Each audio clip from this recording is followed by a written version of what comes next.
And welcome to Voices of Truth One-on-One with Hawaii's Future, brought to you by the Kiwani Foundation. I'm Ehukekahu Cardwell, and here we are today in Nanakuli on the island of Oahu. And wait until you see who we have for you on the show today. Let's go on over here and meet him. Alika. Aloha. Aloha, how are you? Good. Alika Garcia, did I say your name right? Correct. Wonderful. Alika, tell us where we are today. Today we're at Kahe Beach Park, and this is a site that we have just yesterday did a coral restoration event with the community. And yeah, this is our kind of our working area here, the west coast of Oahu. Wow. So Alika, what organization are you with? Because you just mentioned the magic word a moment ago, coral and restoration, two magic words. What organization are you with? Yeah, I'm the executive director and co-founder of Kuleana Coral Restoration. Yeah. Wow. And so what you guys do is go out there and help restore the coral reefs, yes? Yep. Our mission is to restore degraded coral reefs through both West and South Oahu right now. Wow, excellent. How long have you been doing that? We're a pretty new organization. We've been doing it for we make 5 years this year. Yeah. Tell us about coral restoration out here. What does that involve? Yeah, there's a lot to it. Basically what we do is we look for what we call corals of opportunity. So that's going to be corals that are dislodged, whether they're from ship anchors, people stepping on it, or even natural events like big waves. We get 40-foot swells on the west side. And when that coral breaks, essentially we just go in and grab it and fix it. So that's it, the most basic part of what we do. Okay, so what you're saying is you got to put on wetsuits, you got to go in the water, you put on wetsuits and tanks and stuff like that. Yep. And go down there and find pieces, and kind of like it's like putting a jigsaw puzzle back together, yeah? Yeah, and there's some components of kind of farming and basically putting everything back together. Yeah, and we have a team right now of about 12 people. We have about 5 full-time people that assist with the operation, that support us in both boat and scuba diving operations. Yeah. So you're all volunteers, huh? No, we have 5 full-time staff, and then we have about 6 or 7 part-timers, and then maybe another dozen volunteers. Yeah. Wow, super. All right, so Alika, tell me how the coral gets degraded. Is it just falls off, or is it because a boat hits it, or is it because of the temperature of the water increases so the coral is dying that way, or what? All of the above. Yeah, pretty much everything you said. Okay. Yeah, all of it. So we have different strategies, and again, coral restoration methods are very new in Hawaii. So a lot of us, along with our partners at the University of Hawaii, the federal agency NOAA, Department of Aquatic Resources with the state, we're all kind of new at this and coming up with solutions together. So each of those issues you brought up, whether it's an anchor strike, hurricane damage, or coral bleaching from high temperatures, all have kind of different solutions. And yeah, it's taking an army of us to work together to find scalable solutions for those problems. So you guys are literally still figuring it out as you go along, depending on the situation, yes? Very much so, yeah. Wow. I'm not sure, there's not one standard method that works for everything, and we've seen from other parts of the world that coral reefs are degrading at a very rapid pace. Hawaii's been lucky that we haven't been as bad, but that's kind of the goal of everything and why it is new here, because we've been so lucky. But now we're seeing what's happening around the world, and we want to be more proactive in that response, so that when these problems really become, in our face, that we're ready to have solutions and slow that degradation down. Wow. Okay, so you said your organization has been around for 5 years. Yep. Okay. So what got you guys, or what got you involved in this? Because like 6 years ago, 10 years ago, you weren't doing this. No. So I was a commercial fisherman for about 15 years prior to this. So I dived a lot on the west side of Oahu and the south side of Oahu, which is primarily where we work now. And kind of what we talked about with some of our co-founders, Kapono Koluhi'okalani and Danny DiMartini, was essentially that as fishermen, we're always taking, and that we wanted to do something, to give back, and that we had a lot of resources for just, a couple guys. Is we have boats, we had a lot of scuba equipment, and we know the reefs very well. So as a commercial fisherman, we just kind of came to that realization that if we want this to persist and our kids to be able to fish as well, that we have to use our resources and knowledge, for also giving back. So that's kind of how we got into it, and then we just kind of started looking for ways to use our resources to help. We started with invasive fish removal, so we tried doing surround nets, so large netting of ta'ape. That was really challenging, and we weren't really making a big dent. So the next thing we got to coral restoration was habitat, right? So how can we make more fish? So we kind of came up with that motto. We're just joking around, right? It's like more coral, more fish, and it's very basic, but it's true that maybe we cannot make a huge dent in the invasive fish population, but we can increase habitat, which should bring more native fish up. So that's how we got into coral restoration, is with the goal of building fish habitat. Wow, because coral is their home. It's their hale, yes? Absolutely, yeah. Wow. Yeah. Wow. All right, so how does this compare to coral restoration in other parts of the world? Are the situations different? Solutions different? What? Yeah, so the two biggest challenges that we have in Hawaii that differ from the rest of the world is we have wave energy, which Hawaii is world famous for. So our wave energy, having the most. Right, having the most is that we don't have a barrier reef, you know, like in a lot of areas to protect us. It's basically 2,000 miles of Pacific Ocean and boom, right on the reef. So we have a lot of wave energy. So that really has to be worked into how we fix the coral to the seafloor. That's a huge challenge, and our growth rates. So there's a lot of different kind of data out there, but what I think a lot of the scientists say is that coral grows at an average of 2 centimeters a year here in Hawaii, where in, say, somewhere like maybe Indonesia or the Great Barrier Reef, it's growing somewhere between 15 to 20 centimeters a year. So 2 to 15 centimeter growth rates comparing. We have to alter our methods to basically accelerate the process of growth because we're so slow compared to the rest of the world. We started just before COVID, and we were able to do a lot of our monitoring and be out on the reef with everything shut down. Tourism, there are no boats out there. So we could really see the fish. I mean, we heard a lot of it on the news and just from other fishermen, right? Is the fish coming back? And we were seeing it on the reefs that we were out there diving, trying to get invasive, fish removal, as well as this coral monitoring. So yeah, you really see that if you can manage it like the carrying capacity of a site and not have so many people, that the ecosystems will kind of heal themselves. So again, that goes back to like us as humans, like we have to give them a chance and they'll do okay. So that kind of goes into a lot of our management practices. This is one of the sites that we monitor. We actually have like really high resolution, 3-dimensional and 2-dimensional, we call them photo mosaics of the site, so you can kind of swim through it 3D. What that allows us to do also for sites like this, talking about visitor impact and local impact, just human impact, is to see changes over time. So we can come back every 6 months, take those high resolution photos and kind of compare that to 6 months prior. Now that we're doing it a lot more sites, it's going to tell us a lot for visitor impact, local impact, fishing impact, coral bleaching, invasive species, a lot of important things. Because this site, yes, it's a lot more busy, but we're hearing the same thing from friends and partners and communities all across the state, is that we have to come up with ways to manage our resources at a community level, because we are the most impacted, those that live here. Yes. And it's all of the above, right? Issues that are affecting the reefs and the resources. Wow. So when you take those 3D photos and then you go back into your lab, you put them in the computer, and on the computer you can swim through, so to speak, yeah, and see the changes, the growth, the degradation, whatever's going on there. And that helps you pinpoint exactly where to go when you actually get into the water, yeah? Yeah, correct. Wow. And another very useful way to do it is to give that data set to the community. It's really good because it's hard to get kids, especially out on the reef, right? So to provide them those 3-dimensional kind of videos, and they can swim through their home reef, their backyard reef, and see it really well.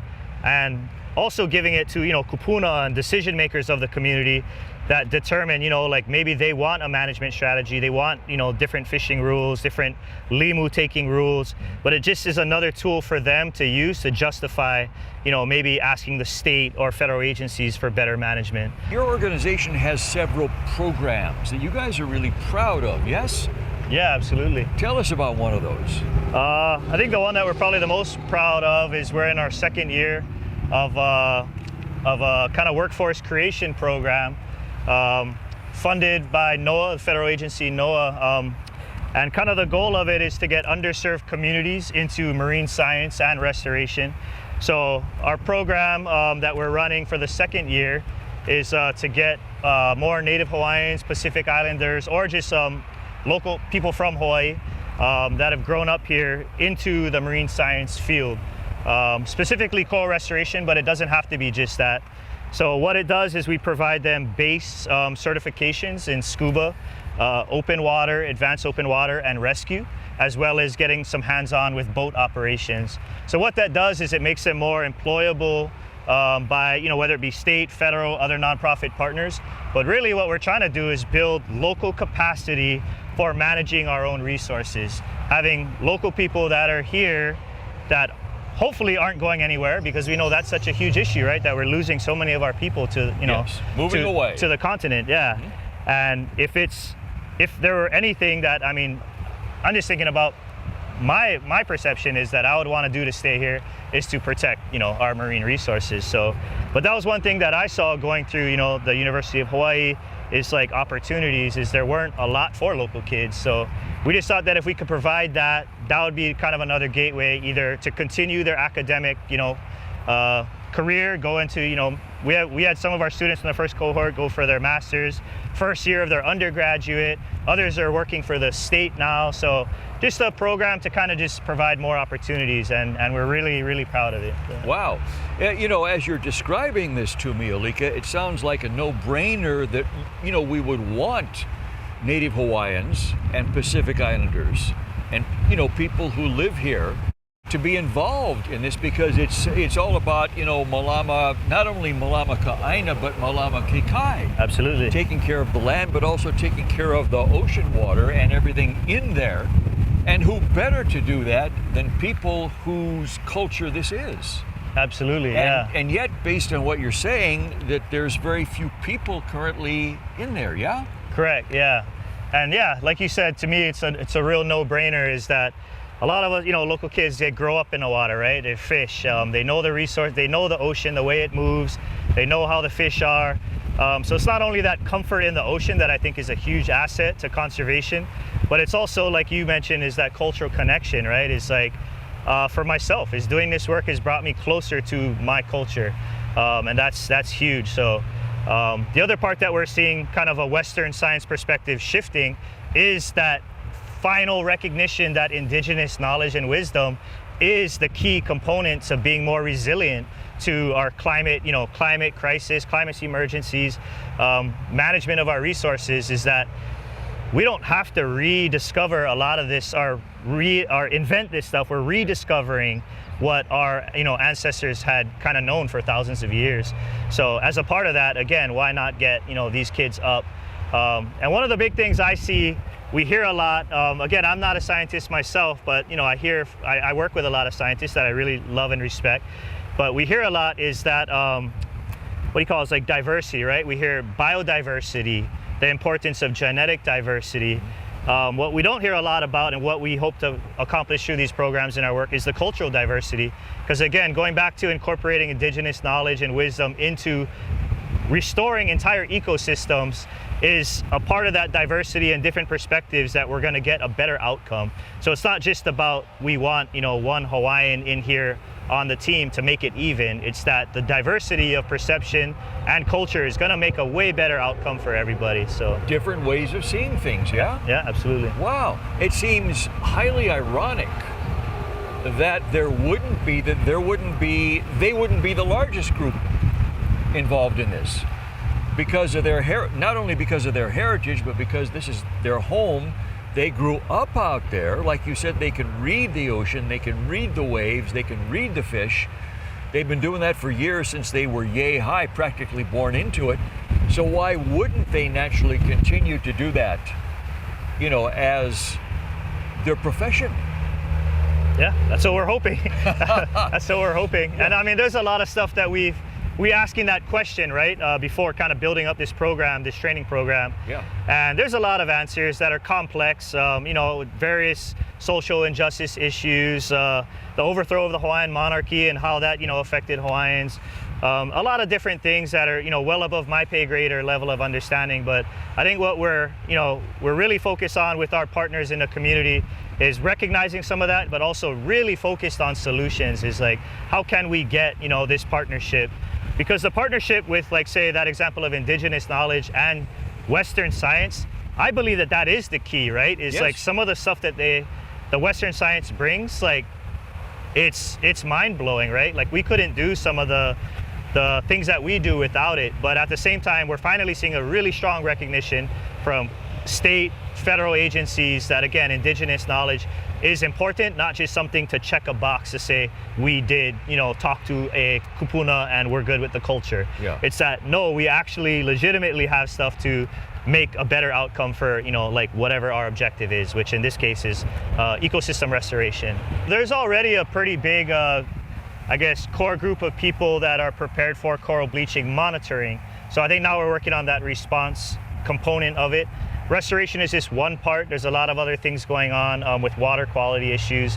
So there's a lot of good partners. Maui has an amazing infrastructure of partners that are working on, sedimentation, big issues. But all of it kind of exacerbates that bleaching problem, right? It's like you have sediment issues going on and now high temperatures. So there is a big infrastructure that exists. So now I think what I'm seeing, I'm kind of new to that world, but is that I think people are coming more together than working separately on their projects, and that's really exciting. The Big Island has Arizona State University has a really good program that they're starting.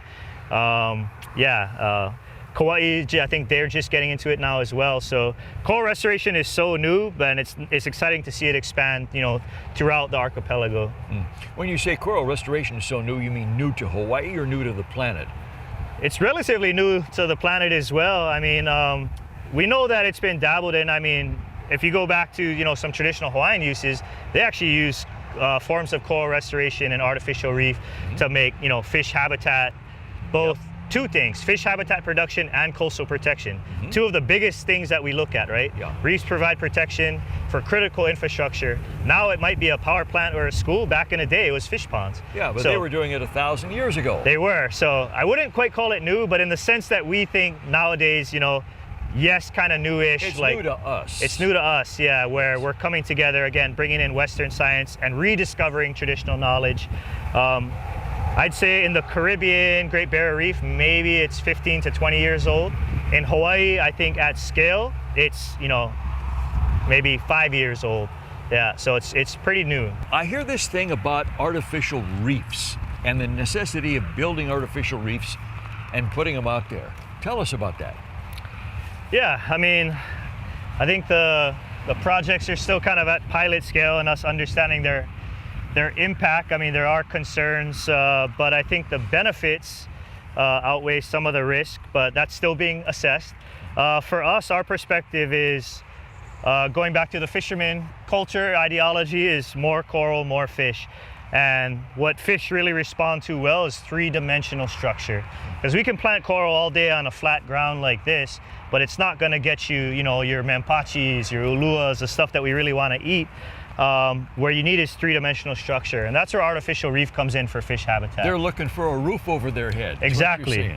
And the issue is very much like our issue on land right now with our housing crisis, right? Yeah. Is we need more housing. There's too many fish, especially our, there's a lot of invasive species out there that are taking up habitat. So that's kind of what we're thinking is if you can create more habitat, we're not going to make the invasive fish go away, but that we have more housing, for the native species. So yeah, the way to do that, kind of to jumpstart, we talked about the slow growth rates of coral in Hawaii. So to get a coral to grow this big, we're gonna have to wait 200 years. Or we could build it out of cement or different types of materials that are more carbon friendly, and basically have that structure where we plant live coral on top. And then once it grows over that structure, you wouldn't be able to tell that it is an artificial structure, and it's gonna function, provide what we call like ecosystem services, which is a lot of food as well as coastal protection in a really, really fast, rapid manner. I think now what we're looking at, rather than just dropping concrete blocks, is how do we make living artificial structure? And not just big blocks or those ulua that we talked about to live in, but how do we build the small stuff, which is where we're focused right now, that builds the food web, right? The food chain. The food chain, yeah. Because yes, we all want the mepachi to ulua to ahi, but we want those little shrimps that they eat, right? Yeah. We want the little crabs. We want all the little worms. Like, so by building artificial reef in this kind of new perception of like an ecosystem, again, that's where the traditional knowledge comes in. You look at the Kumulipo, first came the coral, then you get worms, then you get sea urchins.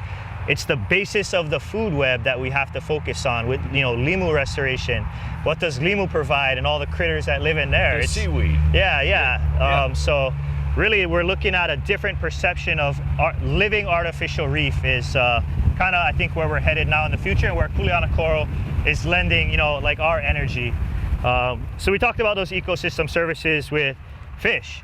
The other huge one that, that you know, the state is looking at, and communities, is providing coastal protection. So, you know, we talked a little bit about indigenous knowledge and traditional practices of protecting, say, fish ponds with koa outside, you know, with rocks, artificial structure. Now we're thinking the same thing on how do we prevent, you know, like in Ka'ava, we have the highway falling into the ocean. Maui has, you know, several locations where the roads are falling in, houses on the North Shore. So how do we do that in a way that's responsible, that's not going to compromise our, you know, existing ecosystems, but provide that protection? And if you look at it, you know, whether it's from a cultural lens or an economic lens, I mean, it seems like a no-brainer to me as well, that is one option of many. That's not the silver bullet, but it's one that'll produce a sustainable food supply, which we need in Hawaii, so we're not importing all of our goods, as well as that coastal protection, so we can slow down that rate of degradation of our coastline. Wow, you know, one of the things I keep hearing you say in the background, Alika, is how interconnected all of this stuff is. You know, it has to be all connected for it all to work, like the food chain, like bringing back the worms and the shrimp, and making sure that they have their affordable housing. Absolutely, with a roof over their heads, so the larger fish can eat them, and the larger fish can eat them, and so on and so forth.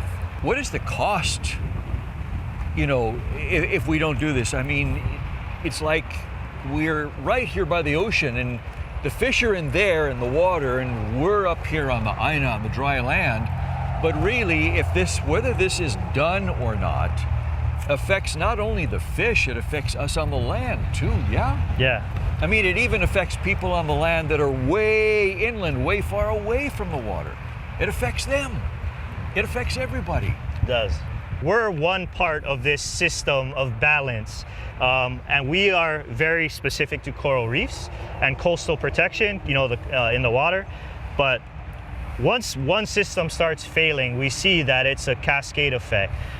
So what you're gonna see is you'll see increased rates of probably coastal degradation, right? If the reefs start dying, you're gonna see our beaches start going away, and houses that are on the water, schools, businesses, power plants, all the things we really rely on, roads.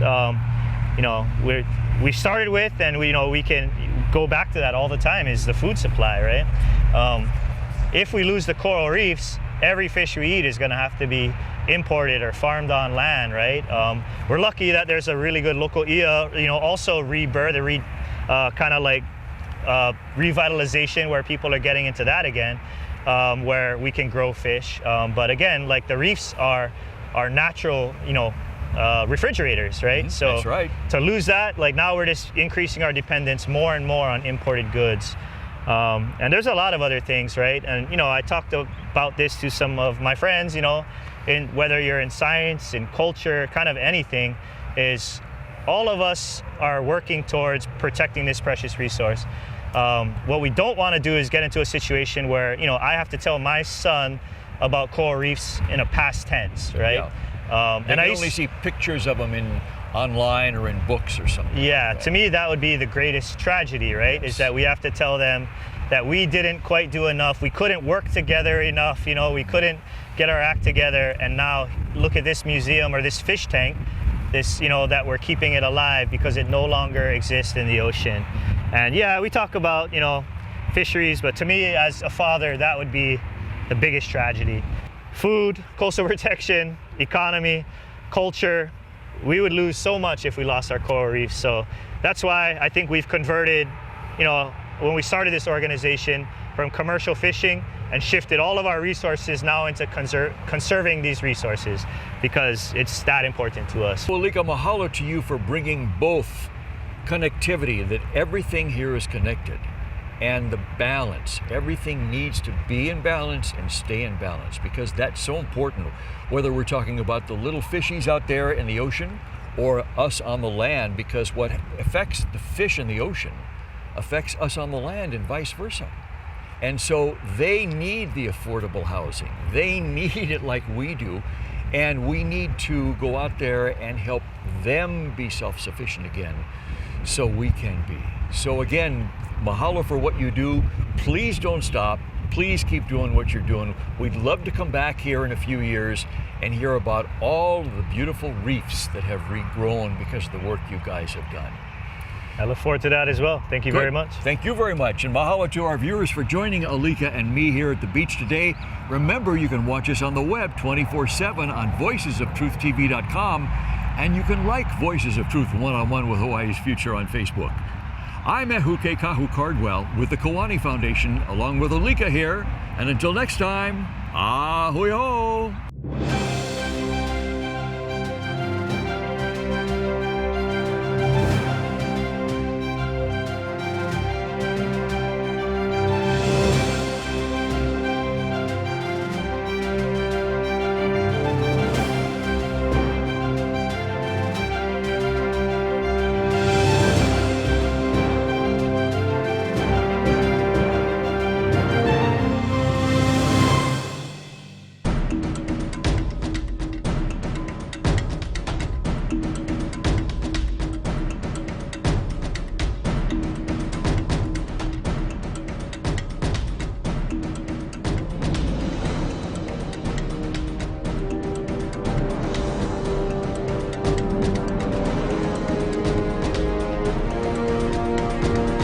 Free Hawaii Broadcasting Network.